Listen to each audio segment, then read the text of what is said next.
What are some common signs that someone grew up with **TTY parents? Emotional numbness, especially in the face of bad things. Once you've seen enough shit, certain things just don't faze you anymore. Haha, I regret clicking on this thread. Having no desire to see them. You remember being severely neglected, yet you were told you are spoiled. The ability to love but not believing for a second that anyone could love you back. That you simply aren't worthy of it.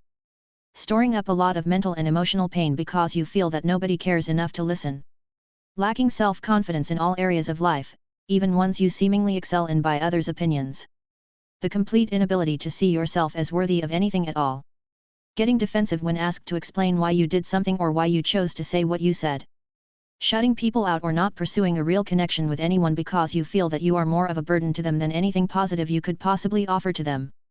Not speaking up for yourself and instead choosing to fade into the background through fear that you will cause embarrassment. Damaging any potential romantic relationships because you can't believe their intentions towards you are genuine, simply because you don't feel you deserve any of it. The list goes on, but my heart hurts. Why is nobody mentioning the silent footsteps? When you grow up with parents that will yell at you for existing, you develop the ability to hide your presence as much as possible and always try to keep your noise and visibility to a minimum. They lie. Lies specifically for avoiding conflict. Actually, I change my answer to avoiding conflict. It's avoidance until an explosion.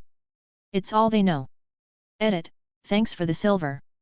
I had a rough day, it's almost 5 AM and I'm still up, so, 2 rough days, so I didn't log in for a while and wow. What a depressingly large response. XD, ooh. We're all effed up. Some personal reference. I used to lie so frequently it was easier than remembering the truth. I would get mad at characters on TV for being so bad at coming up with a plausible denial. One day I decided I was broken and now I won't lie. I tell the truth all the time and it's so calming.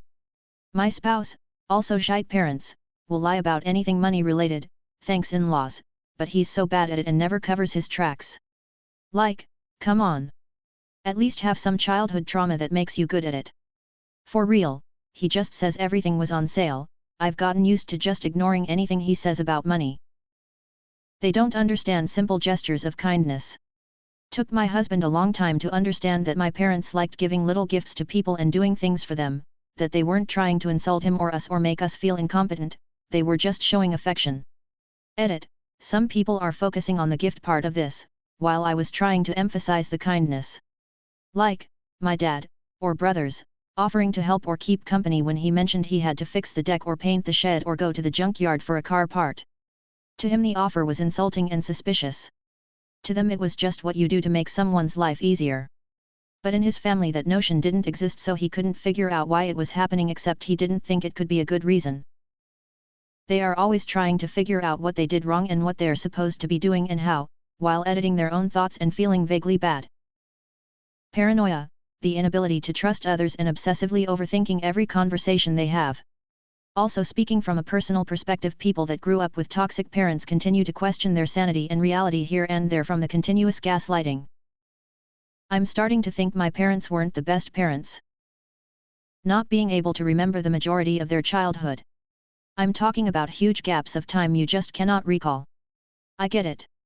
Repressing the memories is just the mind trying its best to protect itself. Doesn't talk about their interests because parents have never showed interest/belittled them. They're a desperate people pleaser. Someone who'll leap to the aid of anyone, who'll give up anything they have so that someone else doesn't miss out, who will go well out of their way to be of assistance, and who abhors needing any help themselves. They don't form attachments to others. They grew up in an environment where such attachments were a negative and/or resulted in negative outcomes. Without saying its name, what's your favorite movie? Yai, I'm a llama again. In case I don't see you, good afternoon, good evening, and good night. Not sure if it counts, but man finds hungry plant and it ends up being very hungry. Have you ever flashy thing me? No. I ain't playing with UK, have you ever flashy thing me? No. Where is my super suit? I guess you guys aren't ready for that yet, but your kids are gonna love it. Gonna need a bigger boat. A Vietnam vet tries to kill a gopher, some rich guys play golf. Are you not entertained? A Brooklyn lawyer and his fiancée drive to the south to defend two youths. These snozzberries taste like snozzberries. A bunch of people walking to drop a piece of jewelry into a volcano. Ends up taking 3 movies. No luck naming them movies then? Surely you can't be serious. I am serious, and don't call me Shirley. David Bowie in tight tights with porcupine hair. What famous person would you be totally heartbroken to find out is a terrible human being? Alan Rickman probably. He plays bad so well, but comes across very sweet and nurturing in interviews. David Tennant. Julie Andrews. She just seems so genuinely lovely.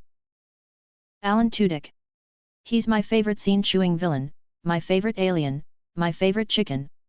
The last thing I read about him was he helped his wife out on the set of Peacemaker with choreography. Robin Williams. It'd be a rude awakening to find out Danny DeVito took notes from Epstein. Patrick Stewart. Mark Hamill for sure would break my heart. Grant Imahara. Rib, he's one of my role models. Paul Rudd. Mr. Rogers. I'm gonna go with a name I don't see mentioned very much on Reddit, Angela Lansbury. The original host for Blue's Clues, Steve Burns. Dolly Parton. Removed.